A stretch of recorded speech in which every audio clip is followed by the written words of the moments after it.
നജ്മുൽ ഹുദ അവിസ്മരണീയമായ നാളുകളിലൂടെ സഞ്ചരിക്കുമ്പോൾ നജ്മിനെ സ്നേഹിക്കുന്നവരുടെ ഓർമ്മയുടെ ഓളങ്ങളിൽ അലയടിക്കുന്നൊരു സുന്ദര മുഖമുണ്ട്. ഹാജിക്കായുടെ മുഖം.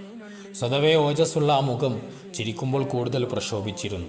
നിഷ്കളങ്ക ഭാവവും നിഷ്കളങ്ക കർമ്മങ്ങളുമായിരുന്നു കൈമുതൽ. ദീനിനെ സ്നേഹിച്ചു, ദീനി ബന്ധങ്ങൾ നിലനിർത്തി, ദീനി പ്രവർത്തനത്തോടൊപ്പം ചേർന്ന് സഞ്ചരിച്ചു. അറിവ് പഠിച്ചു, അറിവിൻ്റെ കേന്ദ്രങ്ങൾ നട്ടുവളർത്തി, വെള്ളവും വളവും നൽകി പരിപോഷിപ്പിച്ചു. പണം കൊണ്ട് പ്രസിദ്ധി വാങ്ങാൻ ശ്രമിക്കുന്ന ലോകത്ത് പണം കൊണ്ട് പടച്ചവൻ്റെ പ്രീതി നേടാൻ ശ്രമിച്ചു. ജീവിതകാലത്ത് നജ്മിനൊപ്പം ചേർന്ന് നിന്ന ഹാജിക്ക മരണശേഷം നജ്മിലേക്ക് ചേർന്നു.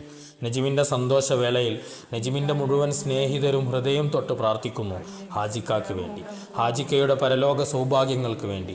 നാമെല്ലാം ആ മഹാമനുഷ്യനോട് കടപ്പെട്ടിരിക്കുന്നു. ആ മഹാമനുഷ്യൻ പകർന്നുകൊടുത്ത ദീനീ ബോധത്തിൻ്റെ കരുത്തിൽ ഇന്നും നജ്മിനെ നയിക്കുന്ന അനുഗ്രഹീതരായ ആ മക്കളോടും തീരാത്ത കടപ്പാടുണ്ടെന്ന് തിരിച്ചറിഞ്ഞു.